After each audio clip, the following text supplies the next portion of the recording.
Oh, sí, estamos de vuelta.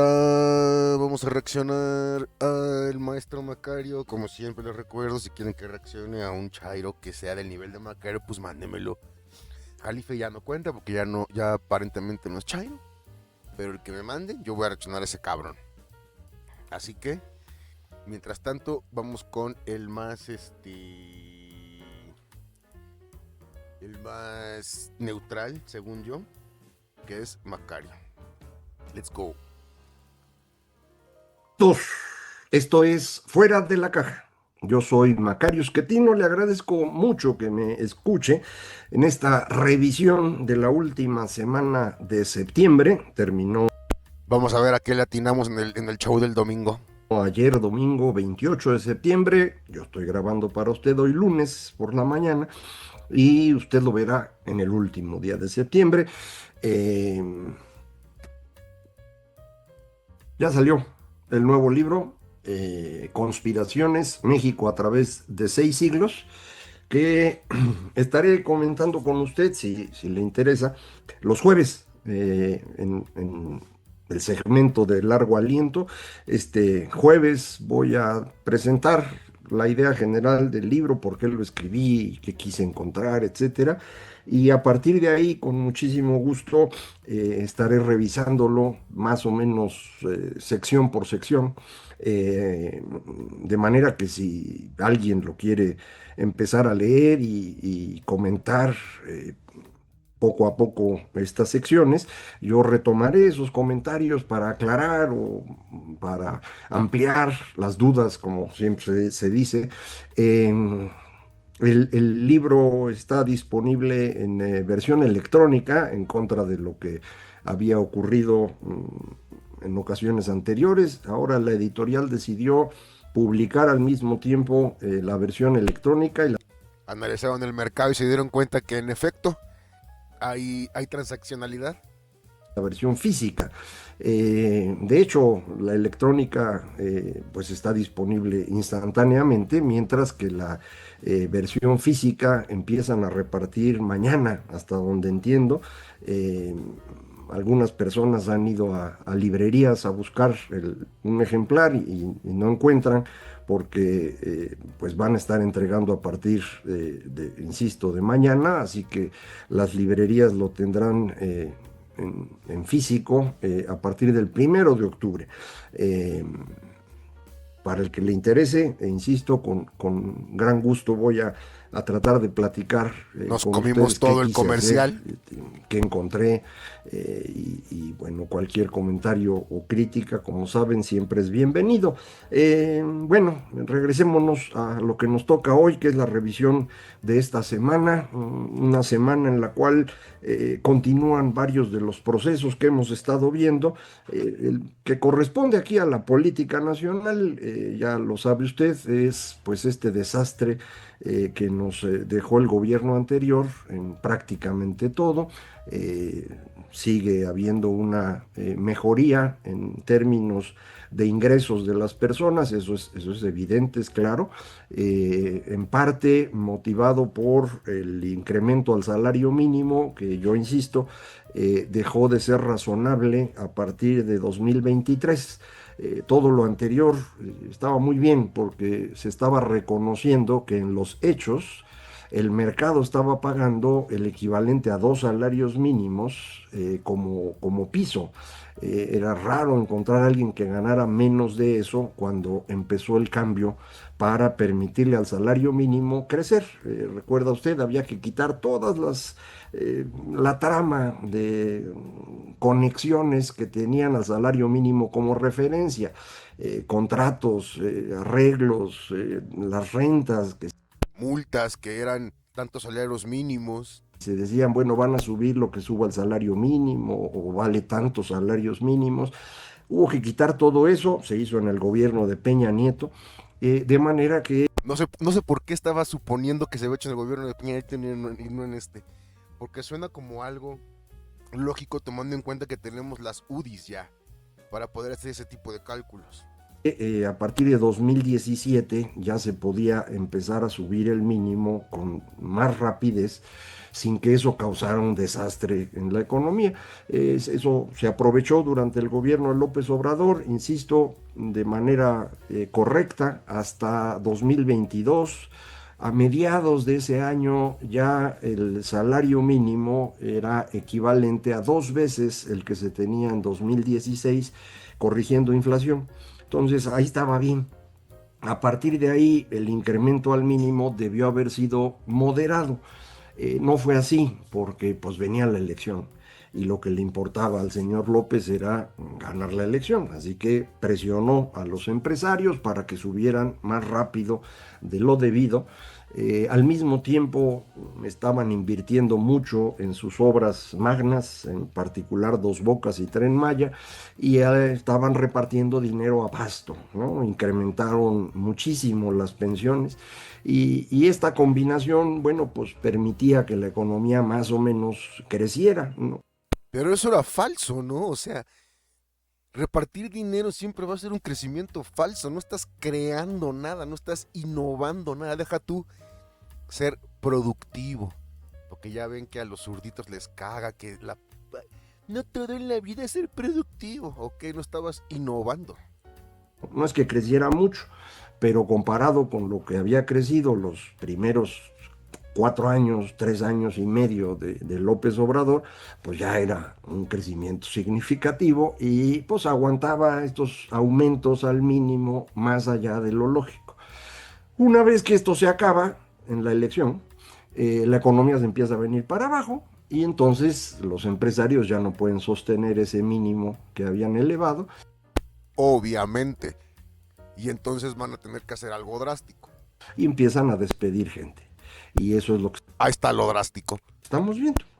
Una caída en la generación de empleo, que ya está en términos anuales en el terreno negativo, y que probablemente continúe así porque ya lo hemos platicado, no hay ninguna señal de que se pueda revertir este deterioro paulatino de la economía.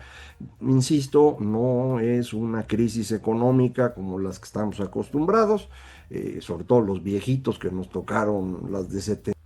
Acostumbrados. A mí me tocó la de 82 y la de 94. Y la de 2008 nos tocó a todos. 86, 82, 87, 95, esas eran otro tipo de crisis. Cuando teníamos tipo de cambio fijo, cuando nos quedábamos sin dólares y por eso se ajustaba el valor y por eso muchas personas asocian una crisis económica al valor del dólar. Y dicen, pues, ¿cómo es posible que esté mejorando el valor del dólar? Y tú dices que hay crisis. Primero, Sí, la respuesta de todos los chairos. Es que el dólar, es que el dólar, es que el dólar. insisto, no hay una crisis económica, hay un deterioro económico, hay una crisis fiscal, el gobierno no tiene dinero. ¿Por qué el tipo de cambio no responde? Pues porque no responde a lo que pasa en México, responde a lo que pasa en el sistema financiero global. Y en ese sistema financiero global, el dólar ha estado perdiendo valor frente a todas las monedas. Lo que siempre les he dicho, siempre, el peso no se hace fuerte, el dólar se debilita. Eso es súper importante siempre a la hora de estar listos para... Esto no es asesoría financiera, para jalar el gatillo e invertir, porque pues evidentemente para comprar en bolsa y demás, pues tienes que tener los dólares listos. Eso es lo que es lo único que nos interesa, el valor del dólar, porque el dólar no es el peso el que se fortalece, es el dólar el que se debilita. Y al entender eso podemos invertir de una manera más responsable. Monedas. En el transcurso de este año, el dólar ha perdido 10% de su valor frente a las monedas importantes.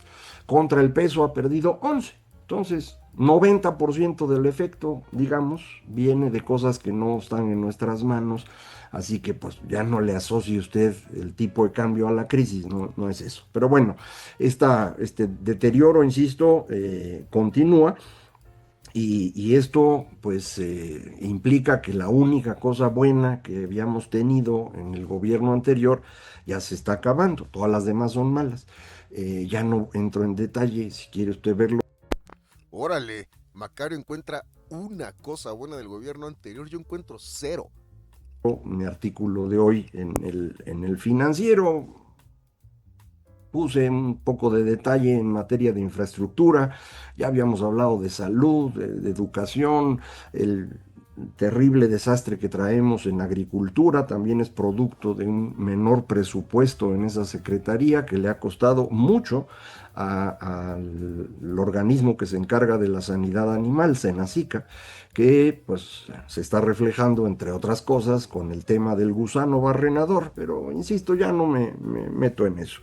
Lo más grave es que no solo usó el señor López Obrador el presupuesto público, el poder de la presidencia para alterar la voluntad de los mexicanos, repartiendo dinero y comprando votos, sino que además, pues parece haber encabezado, parece porque no tenemos evidencia directa de que él haya sido, parece haber encabezado un sistema de corrupción en conjunto con el crimen organizado. Ese es el tema del contrabando de combustible.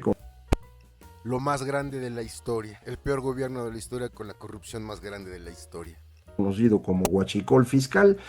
Y es el tema también de su secretario de Gobernación, que cuando era gobernador de Tabasco puso como responsable de seguridad pública a alguien que resultó ser el líder del cártel en Tabasco, la Barredora, que ya fue detenido y que, bueno, ese es lo que estábamos viendo, pero además en esta semana se hizo público que el señor Adán Augusto tuvo ingresos por 70 y cachito millones de pesos los últimos 2 años. eh, y dice uno, ¿y de dónde, güey? No, pues es que son servicios profesionales, pero pues no puede ser al mismo tiempo secretario de Gobernación o senador y estar teniendo chambitas, ¿no? Eso no se puede. Pero ¿Quién lo contrataría? Neta, ¿quién en su sano juicio lo contrató? Por favor, que nos muestren quién lo contrató, porque yo quiero ver esa persona. Oye, neta, ¿quién en su sano juicio contrataría a Dan Augusto? él sí pudo y ahí está. Y además pagó impuestos, dice, pero pagó re poquito. Entonces, ¿por qué él paga poquito y yo no? ¿O usted? Pues ese es el tema, ¿no?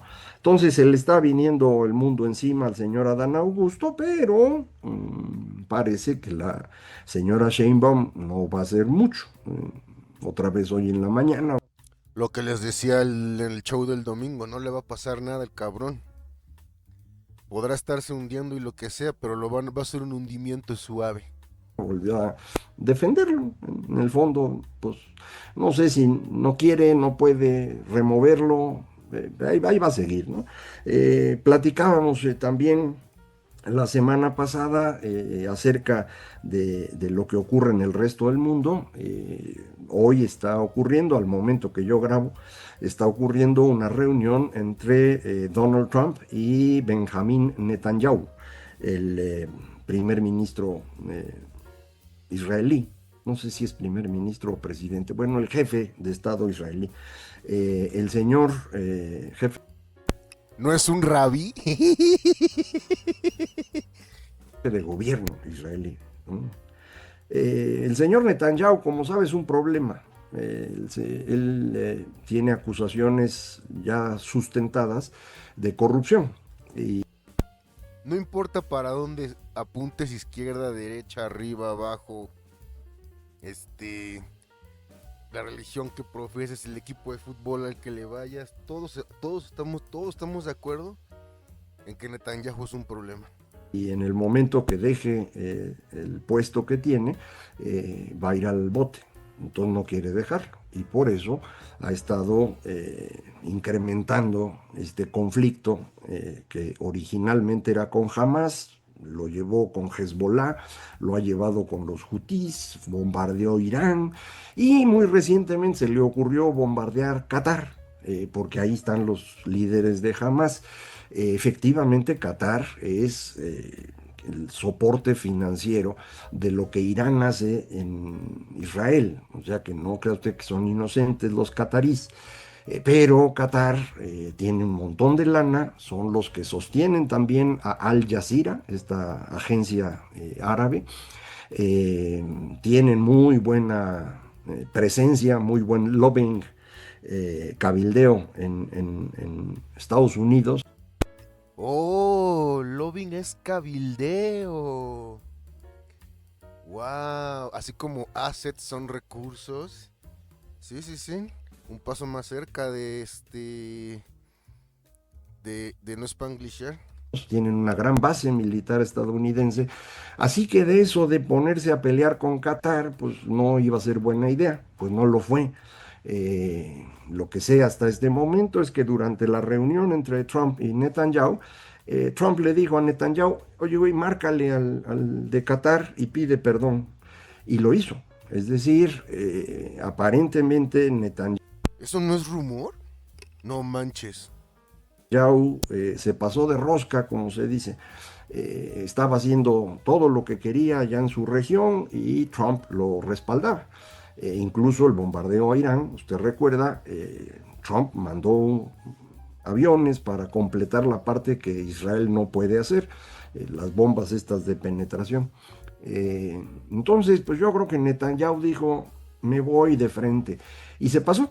Y al pasarse, lo que provocó es que Trump regrese a la visión más tradicional estadounidense, que es ver cómo logras que en esa región las cosas estén más tranquilas y se pueda pensar eventualmente en los dos estados. Este es el objetivo de largo plazo de Estados Unidos, que Trump parecía haber abandonado. Se acuerda que incluso fue por allá y dijo, no, hombre, aquí en Gaza vamos a hacer la Riviera Mar a Gaza. de Gazarí, y ahí voy a poner mi campo de golf y mis hoteles. Bueno, ya se le olvidó eso. Y ha propuesto durante la semana pasada en la reunión de Naciones Unidas, Trump propuso un plan de 21 puntos para resolver la tragedia que está ocurriendo allá, eh, cosas que no le van a gustar a Netanyahu, pero pues ya tuvo. ¿No les recuerdan los 21? AMLO alguna vez sacó sus no sé cuántos puntos para resolver no sé qué cosa. Híjole, no mames. ¿Cómo no me puedo acordar? Pero de nuevo, otra vez, son igualitos. Que pedir perdón, ¿no? Entonces, a lo mejor va a tener que aceptar una parte de ese plan. A Hamas tampoco le va a gustar el plan, los iraníes tampoco, entonces no O sea, es un plan para Estados Unidos, pues. O para Trump. creo que vayamos a tener así una conclusión espectacular. No la puedo esperar porque tengo que grabar, pero lo que haya se lo platico la próxima semana. En principio, creo que Netanyahu empezó a perder fuerza, más por esta tontería de Qatar que por la decisión de los países europeos de reconocer a Palestina. A mí esa decisión Sí, el dinero pesa más, totalmente. me parece equivocada, porque no existe un Estado palestino propiamente hablando en este momento. Es probable que sea una buena idea caminar en esa dirección, pero reconocer ahorita al Estado cuando jamás controla Gaza y lo ha controlado en los últimos 20 años, pues no es así como muy buena idea. Al contrario, puede fortalecer a Netanyahu en el sentido de que los israelíes extremistas que no quieren que haya dos estados, que han estado invadiendo en Cisjordania, la otra parte de Palestina, eh, pues van a enojarse con el resto del mundo y van a apoyar más a Netanyahu. Y lo que necesitamos es que Netanyahu se vaya. Entonces, insisto, creo que no fue una gran idea. Oh, ya veo. Va a haber pushback de la parte que necesita ser ayudada. Irónico. Pero esto de Trump sí puede servir. Vamos a ver cómo se acomodan. Eh, no es una cosa fácil de hacer. Mientras está pasando, Creo que Netanyahu se vaya a dejar. Órale, va, pidió disculpas y lo que quieras, pero tiene un límite, así como AMLO está recluido en su rancho. Por algo. Hablando esto, regreso un poco al tema del señor Kirk. Recuerda el joven eh, polémico que iba a universidades y que fue asesinado y que están convirtiendo en el mártir. Mencionaba yo que es una secuencia de hechos parecidos a los que ocurrieron en Alemania en los años 30, cuando el señor Hitler toma el poder y pues se vuelve un autócrata. Yo a mí la verdad me parece más en mi opinión, no estoy tratando de contradecir a Macario, pareciera que lo quieren convertir en un Franz Ferdinand para poder detonar algo. Y hubo quien dijo, no, no hay que comparar a Trump con Hitler, eso es una tontería. Yo coincidiría, son personas distintas, obvio. Sí, esa comparación es hiperbólica, ¿están de acuerdo? A lo que me refiero es que hay varios hechos que tienen pues mucha similitud con lo de aquella época y que favorecieron que alguien que no estaba bien de sus facultades morales sobre todo, pues tuviera un poder inmenso y causara muchísimo daño, y eso es lo que me preocupa en este caso. Eh, si usted tiene duda de si Trump se parecería o no al señor Hitler, en realidad quien creo yo que se parece mucho es Stephen Miller. Stephen Miller es el encargado de gobierno, digámoslo así, pero pues todo el mundo sabe que es una especie de primer ministro, y él es el que está detrás de lo que está haciendo ICE, de la presión sobre los inmigrantes y de la conversión del señor Kirk en el gran mártir. Y cuando estuvo en la ceremonia que se hizo para reconocer la vida del señor Kirk, Stephen Miller fue muy claro en decir que va por todos. Y él está convencidísimo que la izquierda está detrás de esto, y para él la izquierda, el Partido Demócrata, es una organización extremista. Este señor sí está mal y es el que a mí me preocupa, la verdad. El señor Trump es, insisto, muy parecido al López Obrador, nada más que grandote y ya. ¡Wow! Este es el problema de que no me recomienden un chairo para ver.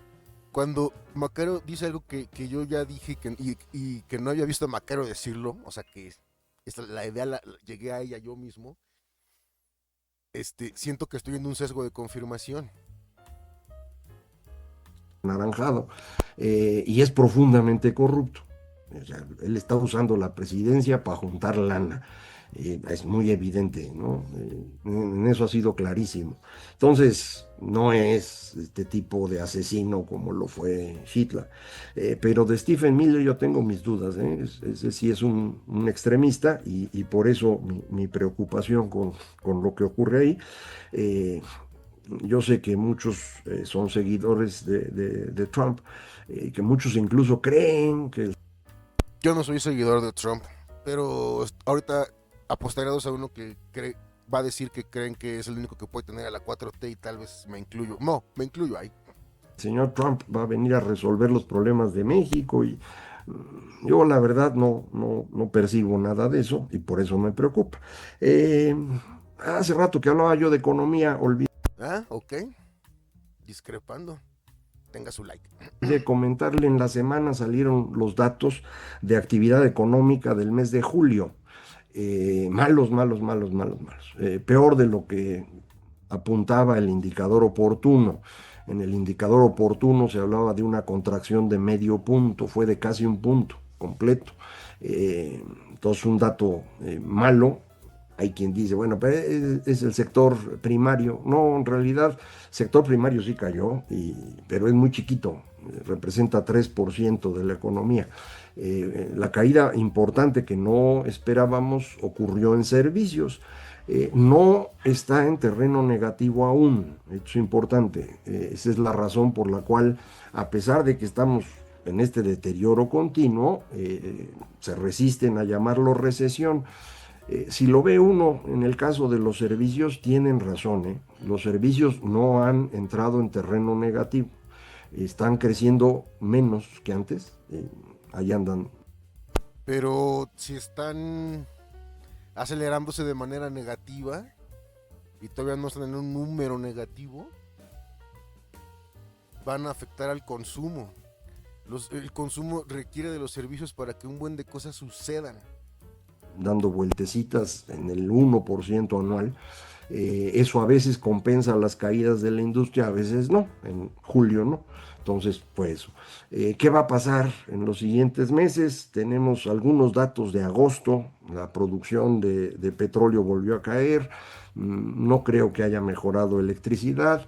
eh, Sabemos que manufacturas está teniendo dificultades.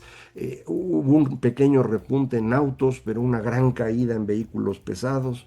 Entonces, pues hay que esperar para tener una idea más clara. Yo insistiría que estamos en este proceso que no tiene cómo revertirse. Y último punto, lo de Ucrania, que pues todo el mundo ya se le olvidó, ya se concentraron todos en defender a Palestina y pues se les olvida que la invasión de Rusia a Ucrania pues está matando civiles, está atacando escuelas y hospitales, Está entrando cada vez más y más en Europa. está secuestrando niños y pues a mí me parece que si le aplica uno este criterio a Israel de lo que hace en Palestina, pues hay que aplicárselo a Rusia en Ucrania. Por alguna razón, de un lado lo cuentan, del otro no. Y bueno, sobre todo de lo que pasa en África, nadie se entera. Y ahí sí las cosas están verdaderamente graves, pero pues ya ve, la televisión no llega tan lejos. Aparentemente en el mar que está rodeando Sudáfrica, ya hay barcos que no pueden pasar por ahí, que deciden tomar un viaje más largo en lugar de pasar por ahí. La cosa está loquísima. Pero bueno, vamos a ver qué ocurre esta semana. Acuérdese, octubre es un mes de nerviosismo general.